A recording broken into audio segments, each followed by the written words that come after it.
So as the pandemic has failed to slow down in LA, lockdown continues to go on and I continue to make more and more noodles. Scallion oil is really easy to make and it also stores really well in the fridge.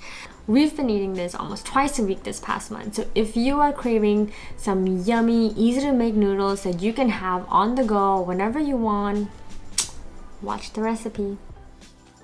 We're going to need a lot of scallions. Cut the roots off and cut everything into 2-inch long pieces while separating the whites from the green parts. We're going to cook the white parts separately because they contain more moisture and it takes longer to cook. So we're going to add the oil and the white parts of the scallion along with the roots as well. Make sure to spread them out evenly, then turn the heat on to low or medium low. We're using room temperature oil and cooking at a very low heat because we want to draw out as much flavors from the scallions as we can. If we cook at a higher temperature, the scallions will just burn much faster and we won't get as much flavor out of them. After about 5 minutes, you'll see the oil start to bubble. We're going to let the white parts cook until they start to look golden brownish. It'll take around 20 to 30 minutes. Make sure you move the scallions around occasionally to keep them from burning. The roots would be the first to start burning and you can remove it when you see it happening. So after 30 minutes, you can see the scallions are turning yellow. We're going to turn off the heat and remove it from the oil. Next, we're going to add the green parts to the oil and turn the heat back on to medium-low. So I want to crisp up the green parts so I can use them for garnish later. Overcrowding the pan will prevent it from crisping up, and so I'm going to cook them in 2 batches. You can skip this part and cook them all in one go if you're running short on time. So the green parts have less moisture in them and will cook much faster, about 5 to 10 minutes. When they start to turn dark green and stiffen up, you can remove them from the oil and set it aside. They will crisp up as it cools down. Once you've removed all the scallions, strain the scallion oil and allow it to cool down. Now for the sauce mixture, the basic recipe only has 3 ingredients: dark soy sauce, regular soy sauce, and sugar. And the ratio of dark to regular, I usually do a 1:2 ratio.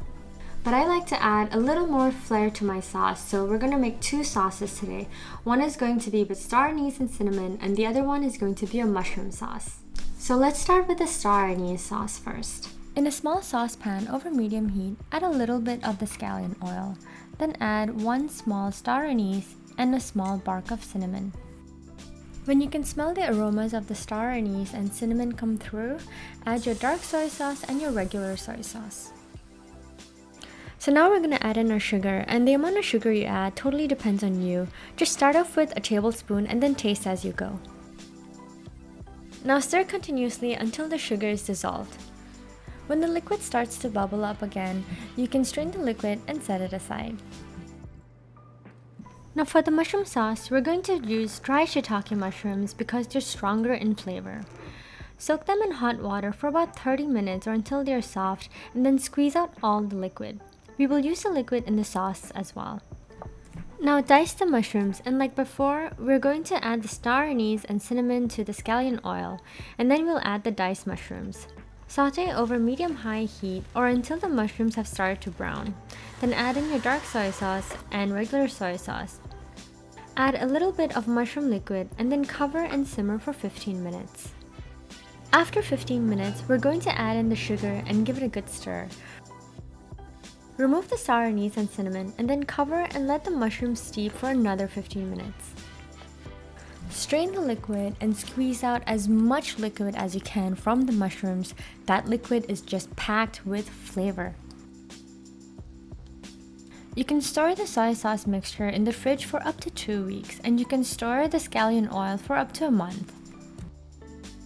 So we're almost at the finish line here, but before we get to the end, I want to talk about noodles because noodles do play a very important part in this dish. So these are the noodles I'll be using today. They're just regular noodles with medium thickness. They're fresh, but they're also kind of dry. You don't see excessive flour dusted on them. We want to make sure that we cook it al dente, which means it'll have a bite to it when we eat it. So just cook the noodles a minute less than the instructions on the package and you should be good to go. In the market, you might also find ones that are called Shanghai noodles, and these are also great for this recipe. These ones have a lot of flour dusted on them, but they should still work great for this recipe. Now I also want to mention that I have tried these with fresh Korean noodles and they just do not work as well for me. The sauce doesn't cling onto the noodles as well as I want them to, and it just doesn't absorb into the noodles as well. Lastly, you can definitely use dried noodles, and I found that some of the noodles from the instant noodle packages work great with it.